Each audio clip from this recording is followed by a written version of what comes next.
Alors, mon nom est Eric et je veux vraiment vous accueillir dans ce bel endroit. Ceux qui sont en ligne, une bienvenue spéciale. La beauté de ce programme de ce soir, ce n'est pas seulement d'avoir un programme interreligieux, mais c'est de vraiment,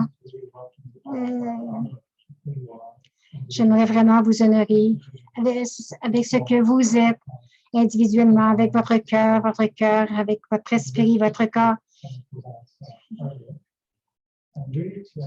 Et vraiment de reconnaître que nous sommes tous des gens incroyables. Chaque individu est tellement une histoire incroyable, vivante, partageant, qui peut partager et nous pouvons partager la foi que nous avons dans notre cœur. Ce n'est pas seulement dans le cœur, c'est ce que nous partageons, que nous vivons, que nous honorons en honorant la foi de chacun. Je suis tellement content que cet endroit d'Ibrahima Comeris, ce centre de méditation que nous appelons l'émergence, faire émerger notre propre beauté, peut honorer et vous accueillir chacun avec l'amour le plus profond et le respect le plus profond avec ce que vous êtes, ma profession. Je fais des documentaires, je fais des films, je suis dans la télévision publique, je suis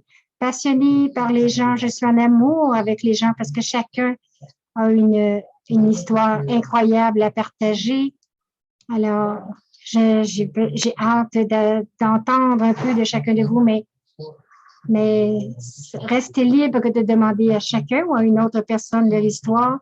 Et vous êtes les bienvenus à Montréal, Canada, sur la planète Terre. Vous êtes ici depuis longtemps, mais pour quelques-uns d'entre vous, Montréal, l'émergence est vraiment c'est bienvenue dans nos cœurs parce que c'est là que la soirée va prendre place. C'était ma partie maintenant. J'aimerais inviter Valériane, qui est venue de France. Elle représente l'Ibrahima Comeris. Elle fait partie de l'équipe verte ou de la Green Team, l'équipe verte. Alors, merci Eric, merci beaucoup. Ce soir, nous allons devoir parler un peu plus lentement parce que nous avons un très cher ami qui traduit en français. Alors, peut-être que nous allons devoir vous le rappeler. Je ne pense pas que vous ne pouvez, que vous avez besoin d'être encore accueilli, mais je pense qu'Éric l'a très bien fait. Je sais que que dans cette...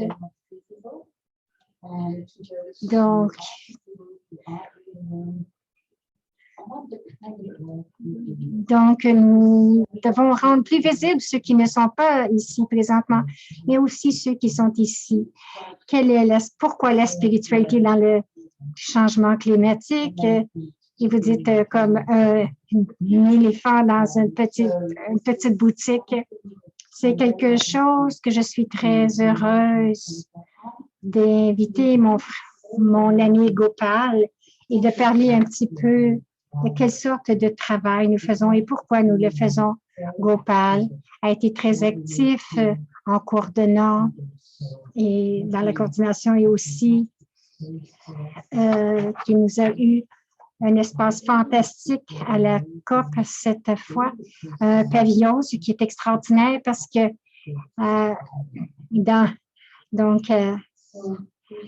au changement climatique de la COP, nous avons toujours essayé d'avoir quelque chose, mais alors viens nous dire un peu pourquoi est-ce que la foi est importante dans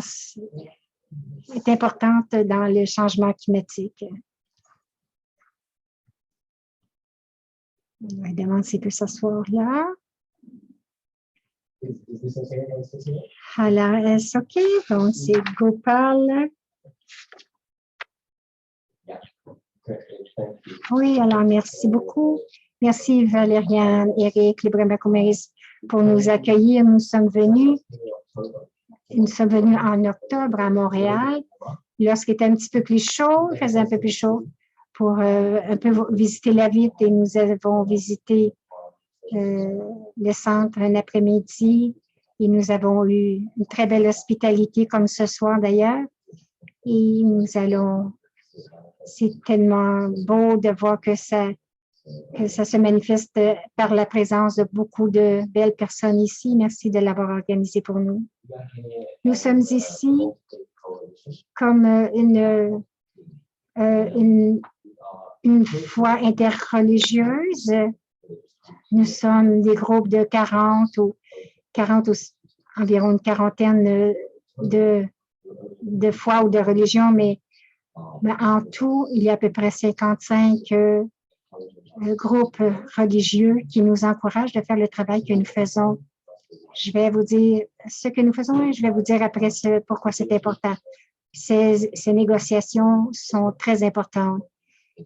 Une semaine est déjà passée, il ne reste qu'une semaine et beaucoup de pays sont représentés ici ce soir et avec les Nations Unies. Nous essayons de négocier un cadre pour la biodiversité pour protéger en fait les espèces pour les 10 prochaines années. Nous avons perdu 66% de toute la diversité globale depuis 6 ans et cette perte ne peut pas être soutenue. Sinon, c'est toute notre vie qui en dépend. Et donc, c'est pour cela que ces conférences sont tellement importantes. Oui, et avec essayer de suivre les négociations, nous avons mis 6 priorités, les principales priorités dans ce document final. Dr. Alexandra a guidé ceci, elle va en parler un peu plus tard, mais nous avons 6 priorités principales et nous les avons envoyées à tous les groupes de religion à travers le monde. Et donc, il y a plusieurs groupes qui ont déjà signé le document. Et ces groupes représentent des millions de personnes à travers le monde, des hindous, des musulmans, les chrétiens et d'autres religions. Donc, notre délégation est seulement de 30 à 40 personnes, mais nous représentons plusieurs millions de personnes. Donc, c'est pour ça que nous faisons ce travail depuis longtemps.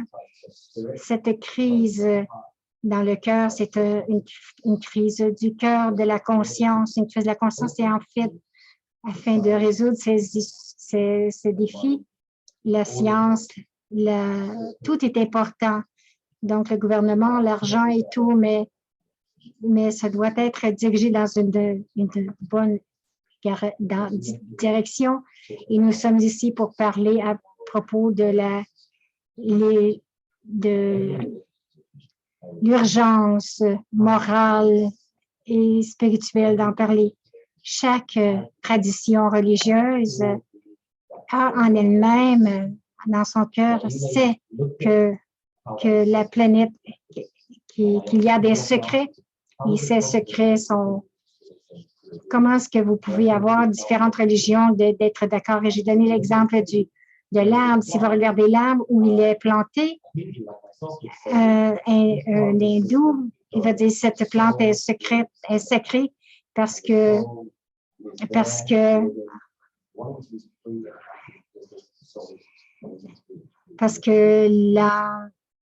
l'âme de cette herbe est plantée là, elle veut être heureuse. Une plante va dire OK, un autre va dire OK, l'arbre est sacré parce que Dieu l'a planté. Un autre va dire nous pouvons être d'accord que cette plante ou cette arbre est sacrée, comme le soleil. Peut-être que nous pourrions dire que le soleil porte un nom dans une langue et un autre dans une autre langue, mais c'est le même soleil, c'est la même création. Nous venons ici à Montréal tous ensemble pour dire que, quelles que soient nos croyances religieuses ou nos foi, et donc nous sommes tous unis dans une seule chose, c'est que le monde est sacré, c'est un cadeau. C'est sacré parce que ça a été créé par Dieu, c'est sacré parce que c'est le corps de Dieu et nous sommes tous responsables d'en prendre soin, de prendre soin de ce corps secret que Dieu nous a donné. C'est pour cela que nous sommes ici, prendre ces enseignements, les transmettre dans une politis et vraiment, c'est pour ça que nous sommes ici, c'est pour ça que je suis très reconnaissante des Brahma Kumaris qui nous ont fait, nous ont donné cette opportunité de parler ici. Il nous reste encore une semaine pour continuer notre travail. Alors, merci Gopal. C'est agréable pour moi, c'est notre plaisir d'inviter aussi. Nous avons 4 sièges ici, donc j'aimerais inviter Alexandra, Sister Maureen, notre chère Annie Asma et aussi Joy pour aller sur la scène, s'asseoir sur la scène.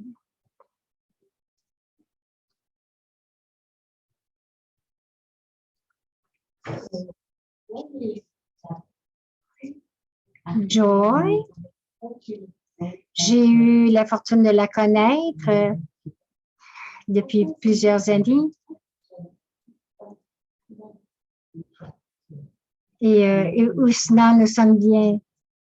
Nous sommes des amis, nous n'avons pas... Et Maureen, c'est ma sœur. Et Alexandra aussi, c'est une amie. Nous avons travaillé ensemble à Genève. Elle vient de la foi bouddhiste. Elle est Brahma Kumari, elle est chrétienne et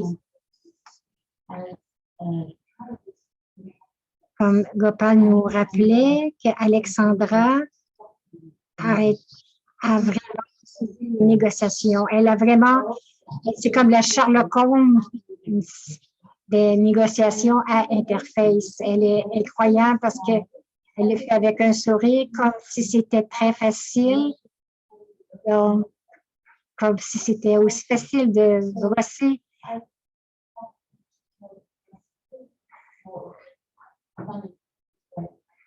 Donc, Gopal t'a introduit de vraiment de belle façon, mais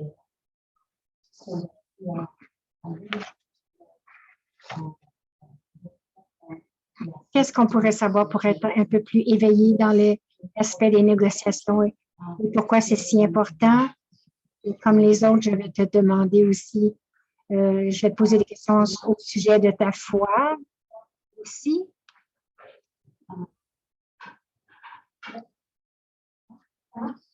Ça marche, ça fonctionne. Bon, elle parle français, j'aurais aimé qu'elle continue en français, mais elle va parler en anglais. Merci beaucoup de nous accueillir pour ce panel. Je suis très honorée de faire partie de cet événement ce soir.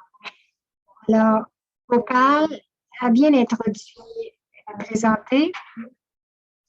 Peut-être que dans le contexte de cette convention, avec la biodiversité, il y a 10 ans, un peu plus, ils ont déjà adopté une action stratégique.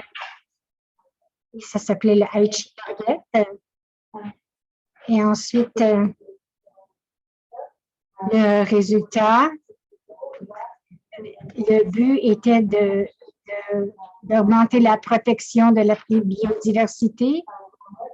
Mais cependant, les résultats sont en 2020 que nous aurons été supposés d'atteindre ces objectifs, mais rien n'a été fait.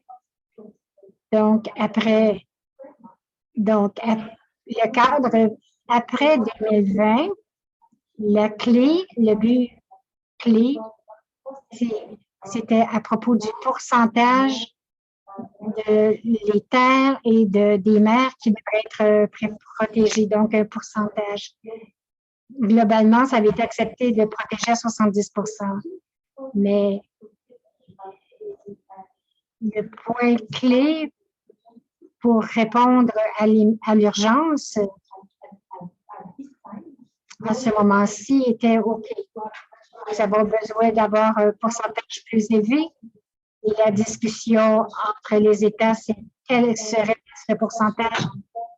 Et avec toutes les discussions, Tout cela a mené à une proposition d'avoir 30 à travers le globe. Cela a amené beaucoup de discussions.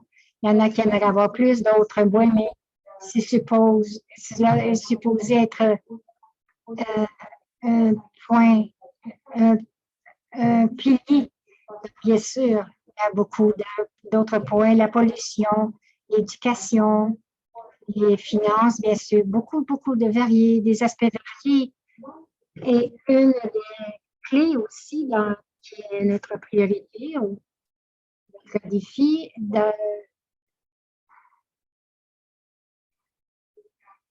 ce que nous avons appris des Tigers, plus spécifiquement les Autochtones ne font pas partie de cette pensée, de cette réflexion. Et bien sûr, la conservation est complexe pour la raison de la conservation. Les gens locaux ont aussi été impliqués, mais dans d'autres domaines. Non, mais c'est une histoire très complexe, mais ce que nous pouvons en retirer,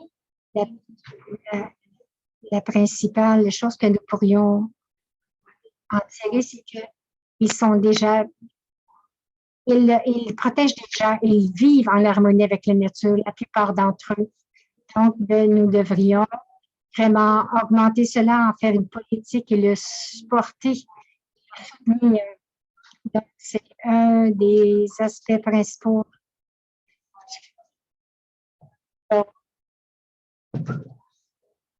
Donc, il faut s'assurer en tant que groupe interreligieux, nous voulons vraiment soutenir les Autochtones. Nous voulons soutenir leurs droits, leur territoire et leur terre. Et aussi dans d'autres parties du camp.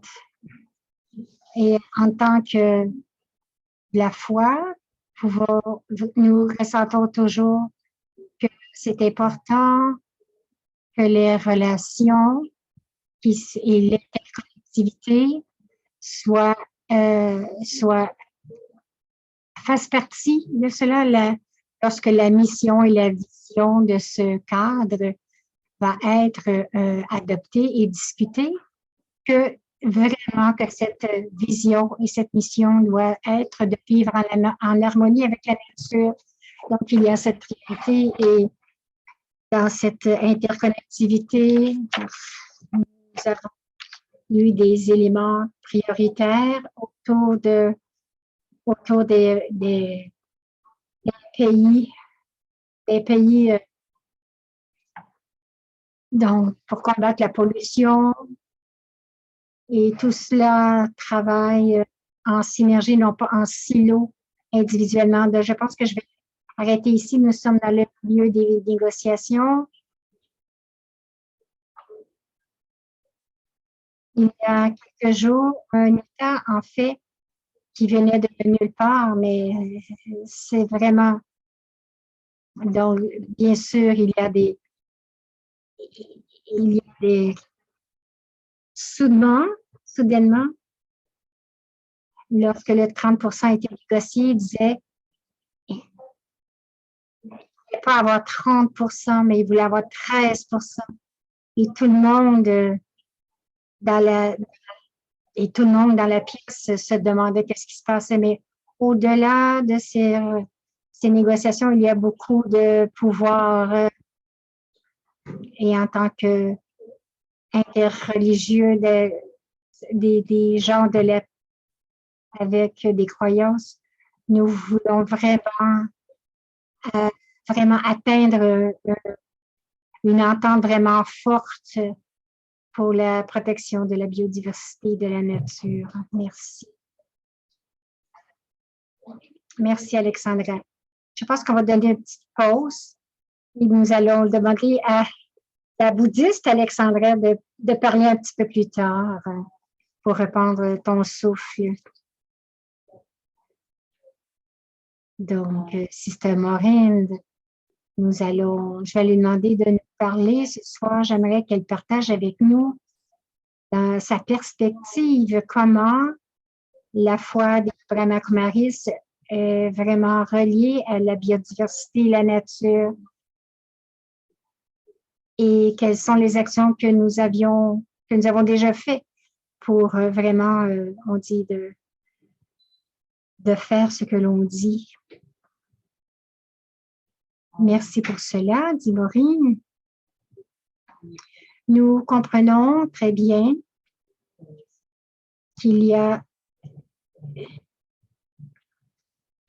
que tout est vraiment interconnecté, tout le monde va être d'accord là-dessus et que nous savons comment que la nature est interconnectée et même une seule chose, une espèce peut-être qui manque, ça a un effet sur plusieurs autres. Nous comprenons que cette toile de la vie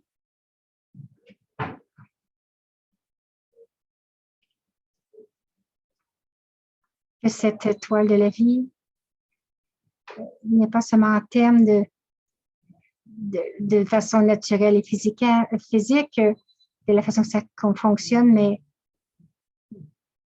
mais la crise est vraiment une crise spirituelle. Et comme je peux mentionner aussi la dimension spirituelle qui doit être prise en cause, est-ce que nous avons partagé avec l'équipe à la COP, c'est le concept écosynthesis. Donc, l'essence, c'est utilisé dans différents contextes, mais si nous regardons à toute la toile de la vie, la conscience fait partie aussi de cela et aussi l'énergie divine aussi fait partie de cela. Et c'est souvent la dimension qui reste oubliée lorsque nous regardons la nature complète, la vie complète.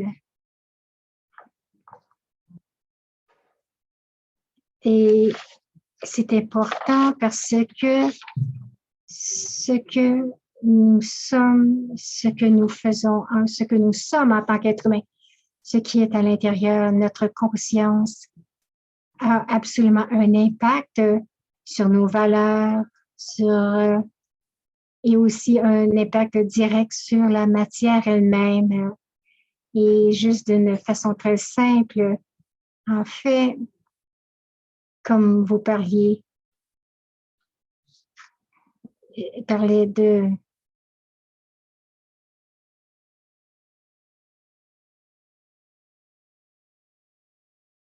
il y en a beaucoup qui parlent à leurs plantes. J'ai beaucoup de plantes et je les parle.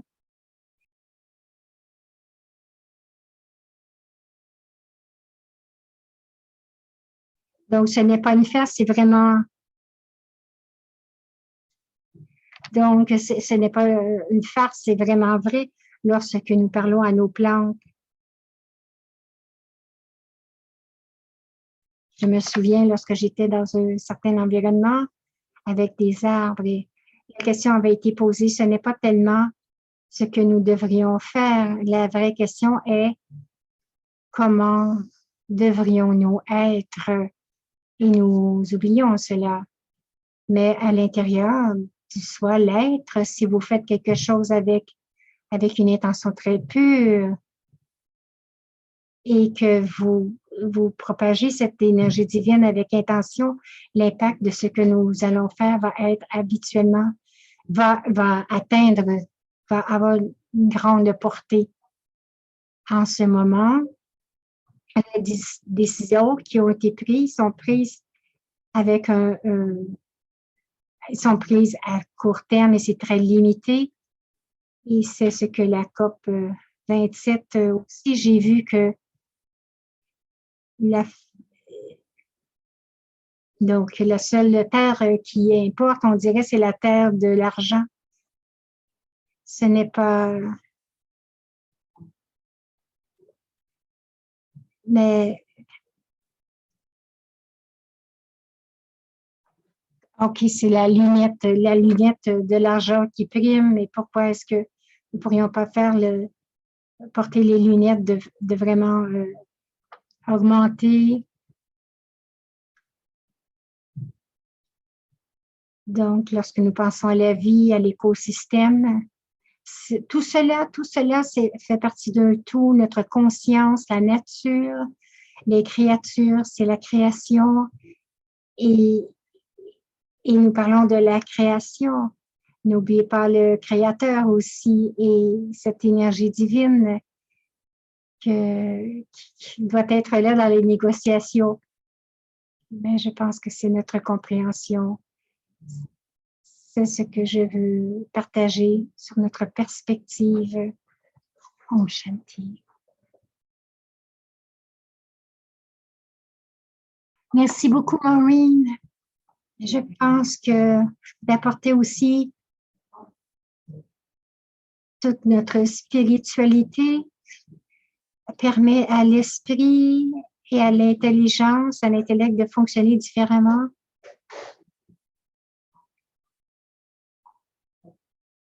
Donc, tu m'avais demandé aussi de parler des projets pratiques et on en parlera plus tard. Nous allons trouver le temps, dit Ariane. J'aimerais beaucoup que tu nous parles de la foi musulmane et que tu nous partages l'importance de la biodiversité dans ta foi et comment est-ce que cela a mené à des différentes actions dans ton organisation. Elle dit, je pense que je vais parler de quelque chose d'un peu différent.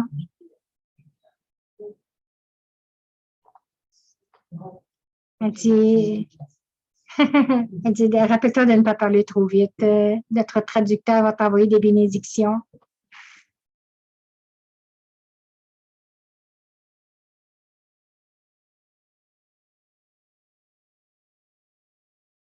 Respectable sœur Valériane et Alita, merci de nous avoir invités chez vous à Montréal.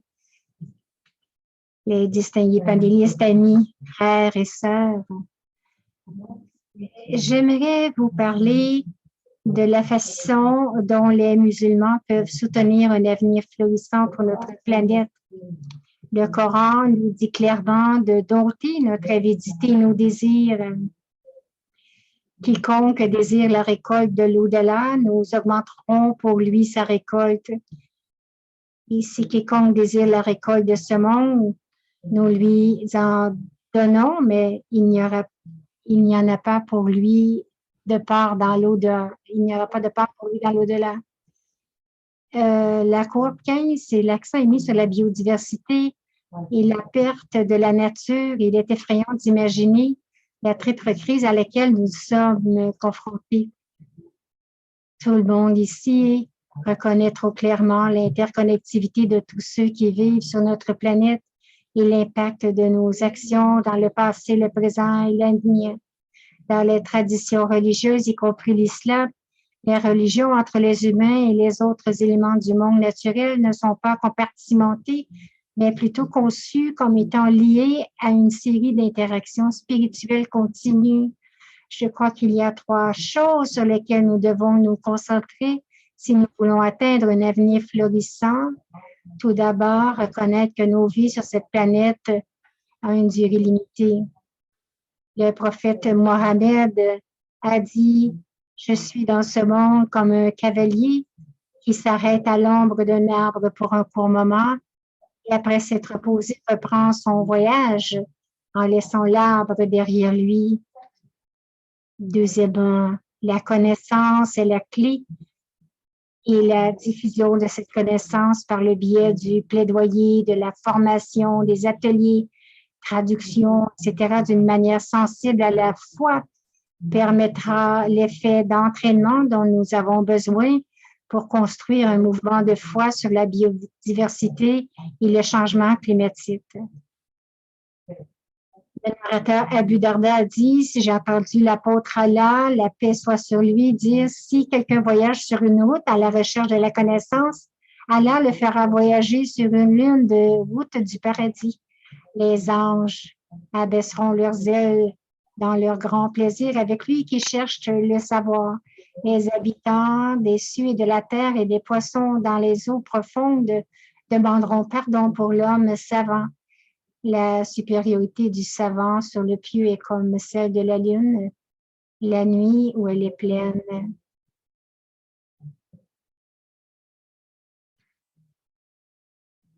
Donc, il y a aussi le prophète prend. Troisièmement, la communauté. Cette approche de la société entière, nous devons l'adopter si nous voulons voir le changement que nous souhaitons. Dans le Coran 6:38, ils disent, ça dit, il n'y a pas d'animal sur la terre ni d'oiseaux qui prennent son vol, mais une communauté comme vous. Donc, la communauté en islam n'est pas fondée sur la race, la nationalité, la localité, la profession, la parenté ou les intérêts particuliers.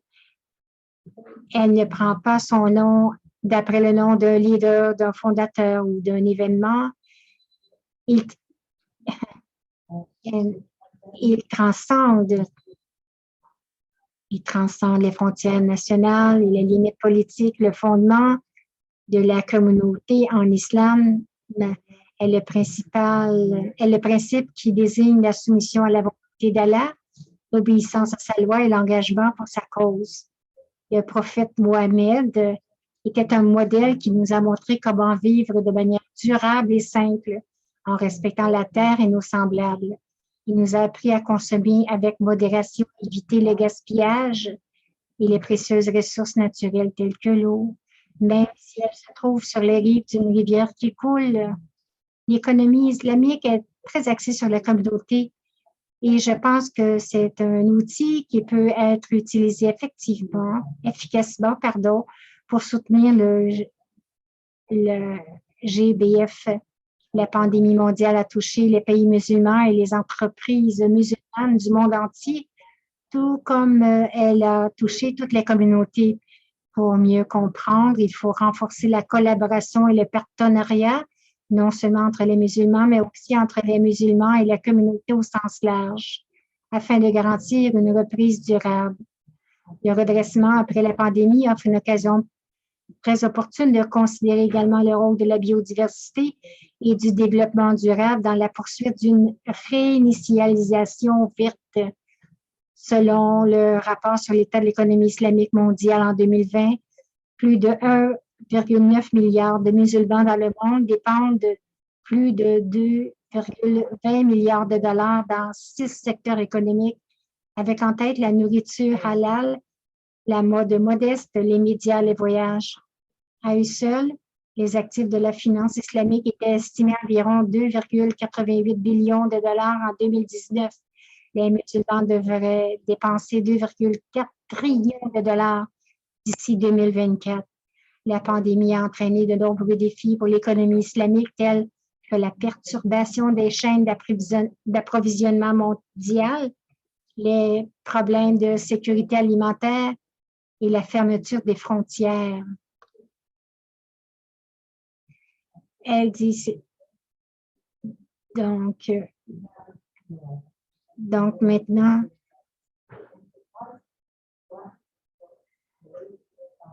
du côté de la demande, la population musulmane devrait atteindre 3,3 milliards de personnes d'ici 2060, soit un tiers de la population mondiale.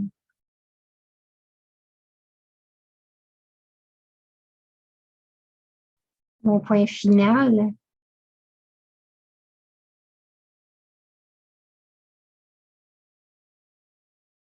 Bon, puis finalement, c'est à propos de nos intentions. Si nous avons tous de bonnes intentions, nous pouvons apporter le changement pour le bien, pour le bon. Nous pouvons évoluer. Donc, en vérité, dans le corps, il y a un morceau de chair et qui S'il est sain, tout le corps est sain, et s'il est malade, tout le corps est malade. En vérité, c'est le cœur.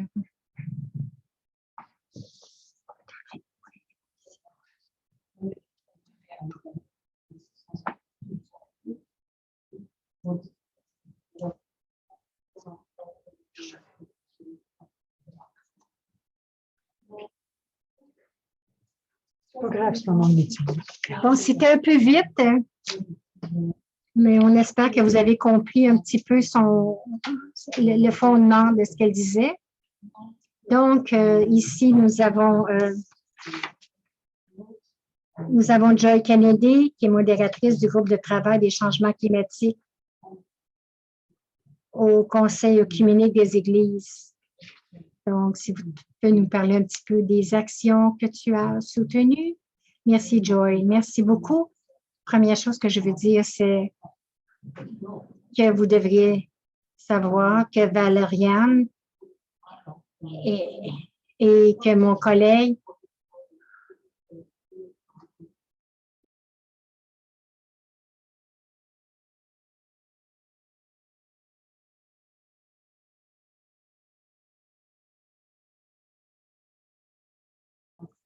il nous garde.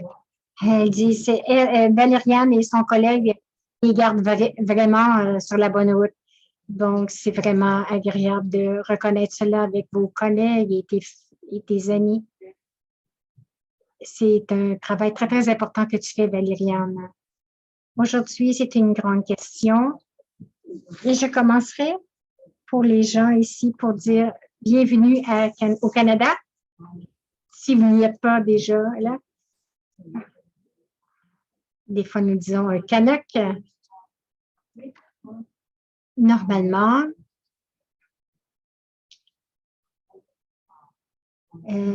identifier les gens.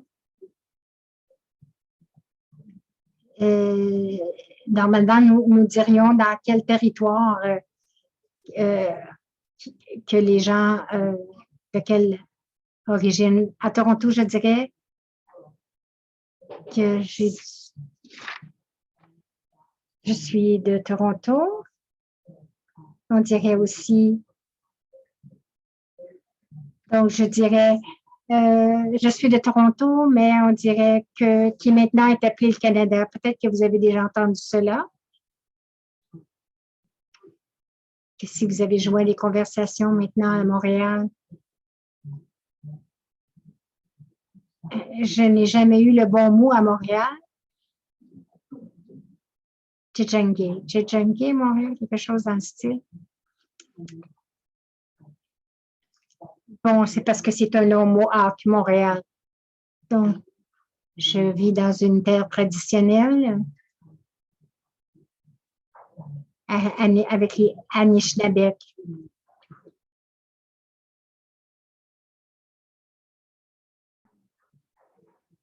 Et c'est très important lorsque nous ouvrons une rencontre d'identifier cela parce que ce sont des gens qui ont préservé les terres depuis des millénaires, depuis des temps immémoriaux. Donc, nous pouvons encore marcher sur cette terre et respirer et avoir une vie, une très belle vie. C'est très important. C'est une façon de vivre secrète et très religieuse. Donc, nous devons avoir, nous voyons cela de plus en plus à travers la planète, mais nous marchons vers ce but très, très lentement. C'est comme pour comprendre un peu plus à propos de qui êtes-vous aujourd'hui dans ce temps et cet endroit, dans cette création. Dans les églises, je peux parler pour les églises canadiennes particulièrement parce que j'ai travaillé plusieurs dizaines d'années avec eux. Mais il y a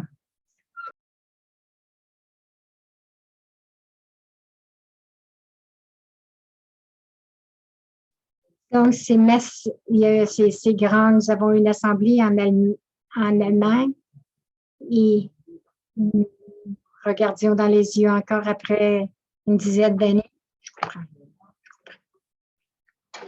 Donc, à ce concile, c'était pour essayer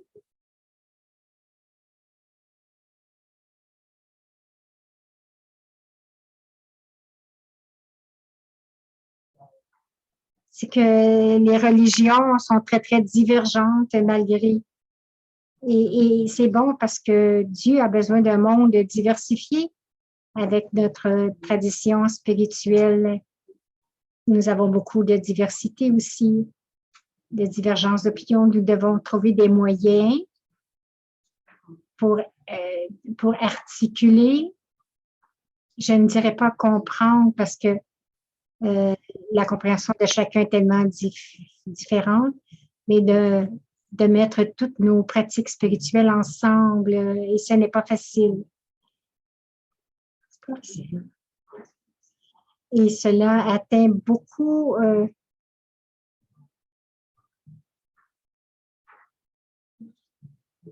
donc cela concorde beaucoup avec mon but. Peut-être que nous ne sommes pas d'accord avec tout, nous ne sommes pas d'accord avec le comment, mais nous sommes tous d'accord que ceci est important et nous devons gérer cela. Gopal parlait de la plante tantôt. Bien, en fait, j'aime les arbres et je parle à mes arbres. Et je demande à mes petits-enfants de les embrasser. Mais de la façon que nous approchons les choses, ce sera toujours différent d'une personne à l'autre. Et comment est-ce que nous trouvons des manières d'être en amour et en harmonie les uns avec les autres? Et nous devons, et aussi être en amour et en harmonie avec les autres êtres, avec la planète elle-même.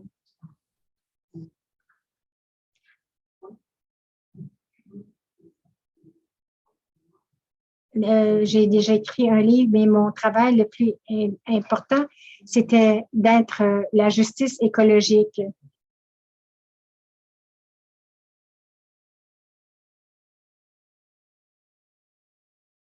Donc, c'est la confluence des défis ou que ce soit les modèles que nous travaillons avec lesquels maintenant, c'est bien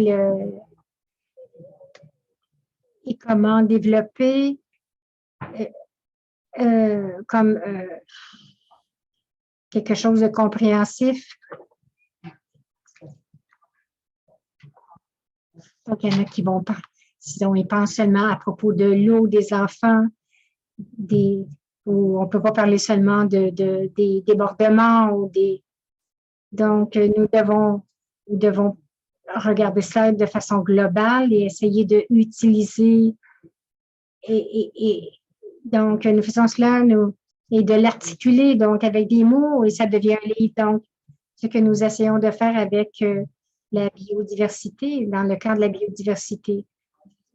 Comme les gens dans un livre, des fois, je dois me retirer et voir, mais qu'est-ce qui me motive? Quelle est la motivation? Qu'est-ce qui m'amène d'un endroit?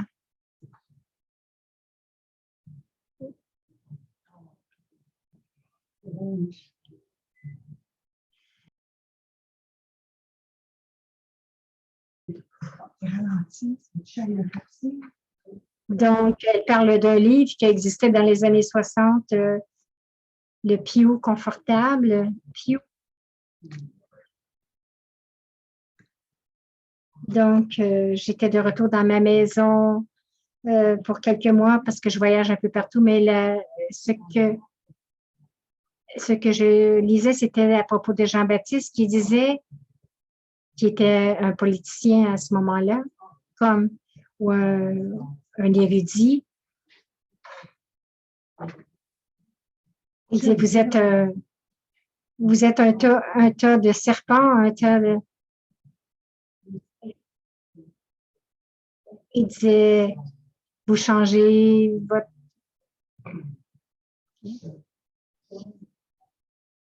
Il disait, il y a tout cela, mais montrez-moi une évidence.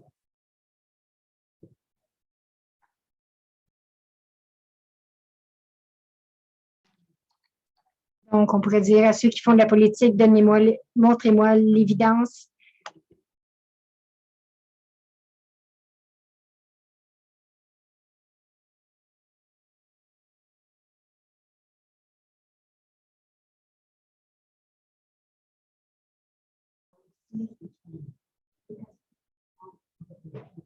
Donc, elle dit en gros que tout ce qu'ils ont fait jusqu'à présent, les gouvernements, il n'y a pas beaucoup de preuves et elle se demande où on s'en va. Elle dit où est-ce qu'ils vont? Est-ce que nous avons tourné? Est-ce que nous devons vraiment retourner dans nos traditions et de vraiment de comprendre aussi le langage où nous pourrons retourner vers un futur plus soutenable.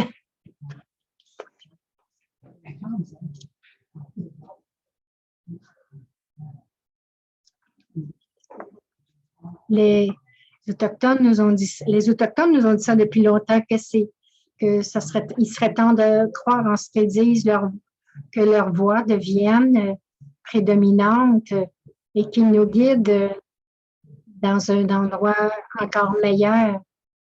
Et ici au Canada,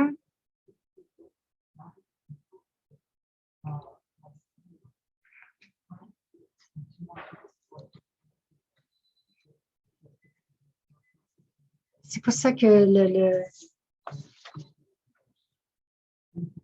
donc tout le concile des religions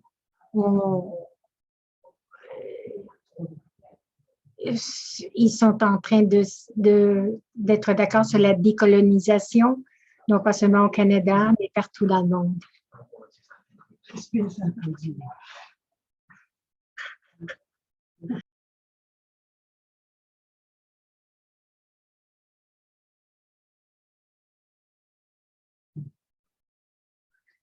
Donc, elle dit, j'ai un ami qui travaille sur la colonisation, décolonisation et le changement climatique.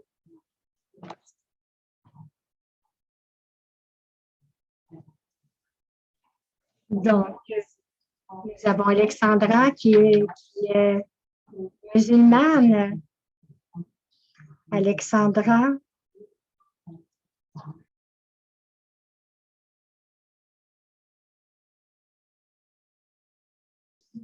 Donc, il y a une autre personne qui est dans la salle, qui n'a pas de siège, mais ça ne la dérange pas peut-être parce que elle est un yogi. Alors, merci beaucoup. Elle dit, je vais te donner ma chaise.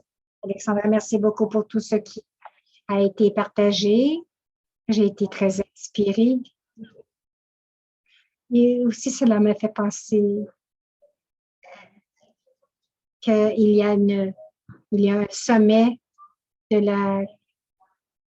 un sommet sur la culture et aussi les Autochtones ont été représentés avec de très bons orateurs. J'ai apprécié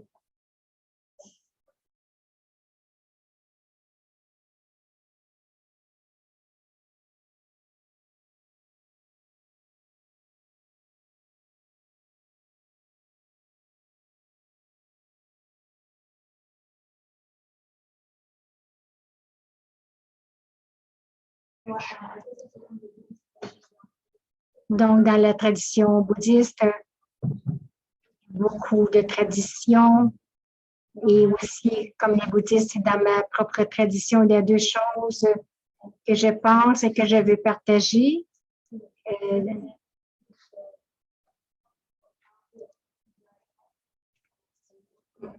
Métaphore, c'est un des sutras. À un point, il y a cette image, une image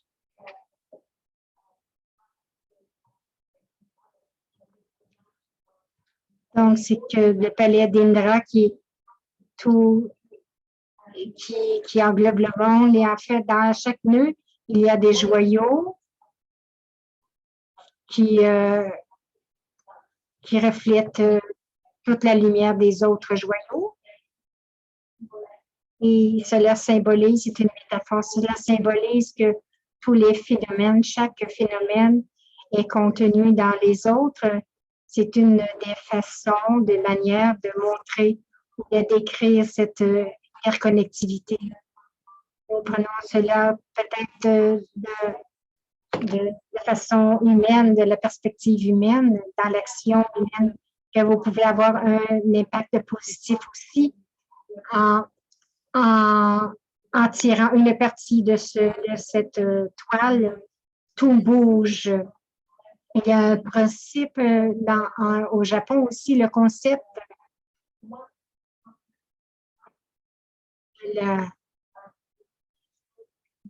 et ça s'appelle Eisho-fumi, ça veut dire moi et l'environnement, et fumi veut dire deux, mais pas deux.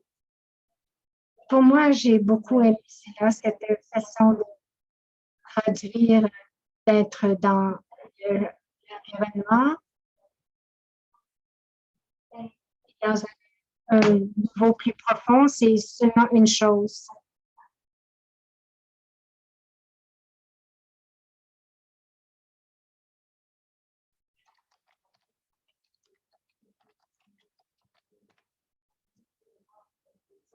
Donc, nous sommes profondément tous interconnectés. Je me transforme. Si je me transforme, j'ai un impact. Et peut-être que chose que je veux partager à l'intérieur de ma tradition et un autre principe qui s'appelle la révolution humaine, qui encourage le soi d'opérer cette transformation et de prendre action pour évidemment que tout le bonheur, que mon bonheur reflète sur l'environnement. J'ai un ami en France, une petite histoire qui montre pour moi, qui montre de comment protéger l'environnement. Alors, elle vivait dans une ville et il vit encore dans cette ville. Et il était vraiment en colère en voyant tout ce gaspillage parce qu'il voyageait de sa maison au travail. Et aussi, il était très triste. Il se sentait vraiment dépourvu. Et c'est là, en tant que bouddhiste, il est revenu dans sa pratique bouddhiste en disant, mais qu'est-ce que je peux faire?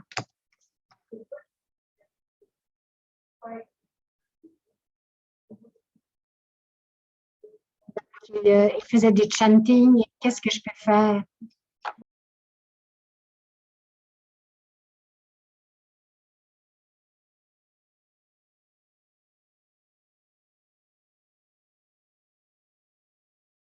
Je ne sais pas ce que je vais faire, mais je vais faire une action. Et ensuite, donc, il continue à voyager de la maison au travail. Ça ne va pas, donc ça ne va pas. Donc, il y a quelque chose qui lui a donné beaucoup de joie. C'était ce processus de reprendre son pouvoir, de se reconnecter pas à pas. Il a commencé à faire des choses, il en a fait de plus en plus. Il a parlé à des amis, il a commencé à faire des recherches où il y avait des associations qui étaient intéressées pour, OK, donc, pour faire de la récupération. Il a créé donc, il a décidé de créer un mouvement zéro waste, donc zéro gaspillage. Il a organisé son premier festival. Il a fait des petits événements petit à petit. Un jour, il a fait un grand événement.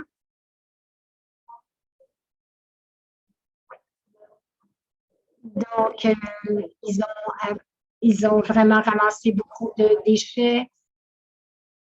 Ils ont changé aussi la façon de... Il a continué d'autres projets. Il est allé pour Urban Forest, donc les forêts dans la ville. Pour moi, c'était à cause de son propre changement personnel, tant de changements qui ont été apportés dans la société. Donc, mais aussi de la perspective bouddhiste. Donc, il a contribué par son propre changement au changement à l'extérieur, dans sa ville. Bravo. C'est correct. C'est juste que toi, il faut que tu t'habitues. J'ai pas la tête, là. Je suis la tête de même. C'est comme bon, Laïssa, nous avons un siège spécial pour toi. Pour toi. Donc, c'est une bonne amie. Elle travaille avec UICM depuis plusieurs années. Ils nous ont donné une maison, une plateforme pour le programme interreligieux. Et donc, elle a fait aussi un travail interreligieux très, très, très probant. Elle a fait ça elle-même.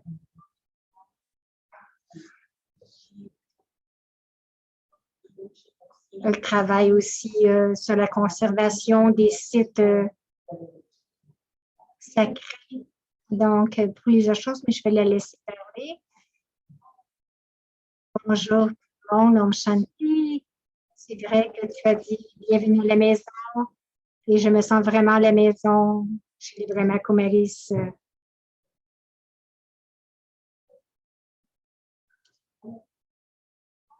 Je ne vais pas parler longtemps parce que cela est venu lorsque je me suis assise. Peut-être que je peux offrir quelque chose.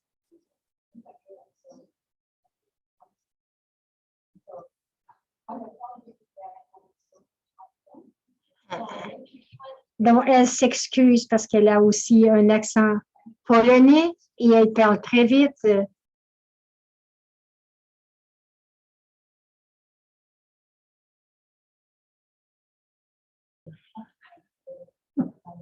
Donc, je vais seulement complémenter un peu ce que Valérie m'a dit.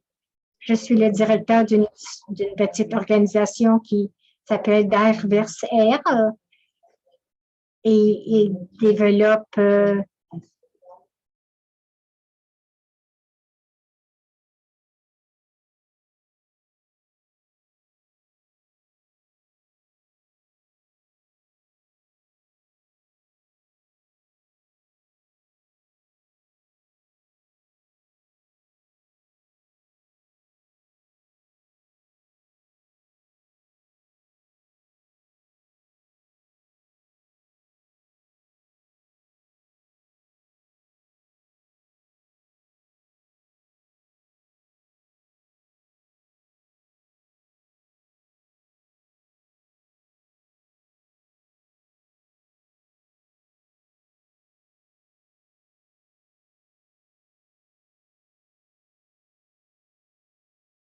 donc, il y a une différence entre moi et les autres, les gens et la nature, donc la conservation. Donc, il y a beaucoup de divisions entre les gens et la nature. Alors, je me souviens dans dans un congrès à Durban en 2003, il y avait des gens qui étaient là avec une voix forte et après une présentation, je me souviens qu'un d'eux est venu me voir et il a dit, ah, ils manquent tous le point, ils sont vraiment pas dans la bonne. Et aujourd'hui, il manque encore le point. Alors, tout ce que nous pouvons faire, c'est de continuer d'essayer, comme moi, je suis en train de faire pour vous. Et il y aura de la transformation. Il ne peut pas y avoir de transformation à l'extérieur à moins que je me transforme moi-même. J'aimerais offrir une danse, si vous voulez. Elle veut danser. Ça fait longtemps que je n'ai pas dansé à cause de la COVID. Je ne suis pas préparée, mais si quelqu'un peut me prêter un long foulard.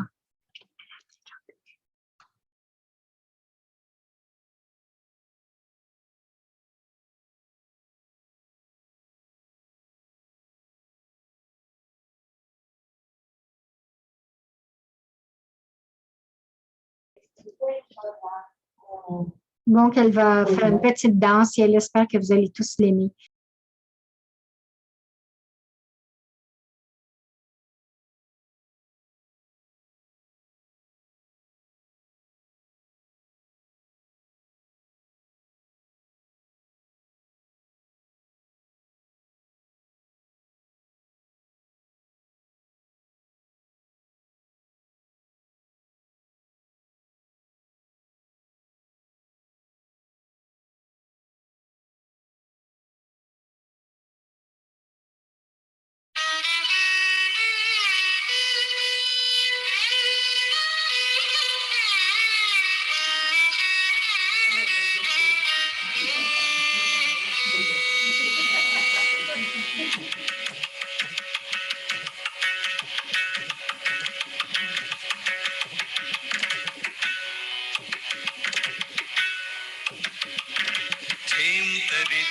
झिम झिम किटतक धीम तधीम तधीम तकधिनताम झिम तरित झिम झिम किटतक धीम तधीम तधीम तकधिनताम झिम तरित झिम झिम किटतक धीम तधीम तधीम तकधिनताम झिम तरित झिम झिम किटतक धीम तधीम तधीम तकधिनताम झिम तरित झिम झिम किटतक धीम तधीम तधीम तकधिनताम झिम तरित झिम झिम किटतक धीम तधीम तधीम तकधिनताम झिम तरित झिम झिम किटतक धीम तधीम तधीम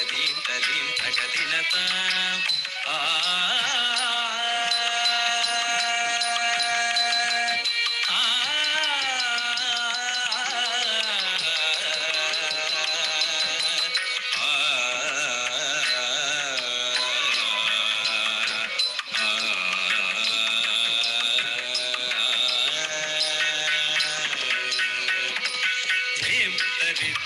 झिम झिम किटतक धीम तधीम तधीम तकधिनताम झिम तरित झिम झिम किटतक धीम तधीम तधीम तकधिनताम झिम तरित झिम झिम किटतक धीम तधीम तधीम तकधिनताम झिम तरित झिम झिम किटतक धीम तधीम तधीम तकधिनताम झिम तरित झिम झिम किटतक धीम तधीम तधीम तकधिनताम झिम तरित झिम झिम किटतक धीम तधीम तधीम तकधिनताम झित झित तगणक झित झित तगणक झित तगणक झित तगणक झित झित तजम झित झित तगणक झित झित तगणक झित तगणक झित तगणक झित झित तजम झित झित तगणक झित झित तगणक झित तगणक झित तगणक तगणक झित झित तगणक झित झित तगणक झित तगणक झित तगणक तगणक यम तक चम चम तरि किटतक तरि किटतक चम तक चम चम तरि किटतक तरि किटतक ताति तो नम जम तो दीता जम त किटताति तो नम जम तो दीता जम त किटत तळांगु तक तकुंतरि किटतक तळांगु तक तकुंतरि किटतक ओम तळांगु तक तकुंतरि किटतक नम तळांगु तक तकुंतरि किटतक तळांगु तक तकुंतरि किटतक तळांगु तक तकुंतरि किटतक ओम तळांगु तक तकुंतरि किटतक नम तळांगु तक तकुंतरि किटतक तळांगु तक तकुंतरि किटतक तळांगु तक तकुंतरि किटतक ओम तळांगु तक तकुंतरि किटतक नम तळांगु तक तकुंतरि किटतक तळांगु तक तकुंतरि किटतक तळांगु तक तकुंतरि किटतक ओम तळांगु तक तकुंतरि किटतक नम तळांगु तक तकुंतरि किटतक किटतक किटतक तोम तोम किटतक नम नम किटतक किटतक किटतक तोम किटतक नम किटतक तदिगिनतो तदिगिनतो तदिगिनतो किटतक तोम किटतक नम किटतक तक तदिगिनतो तक तदिगिनतो तक तदिगिनतो तोम किटतक नम किटतक तक दिकु तदिगिनतो तक दिकु तदिगिनतो तक झीम तरित झीम झीम किटतक झीम तझीम तझीम तक धिनताम झीम तरित झीम झीम किटतक झीम तझीम तझीम तक धिनताम झीम तझीम तझीम तक धिनताम झीम तझीम तझीम तक धिनताम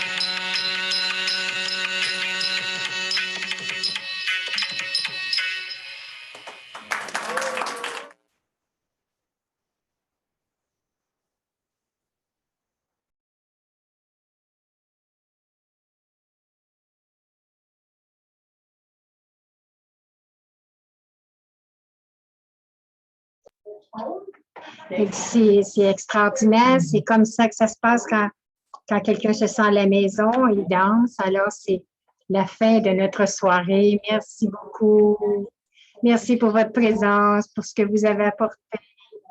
Chacun de vous était très spécial et je suis très heureuse que nous ayons de tels amis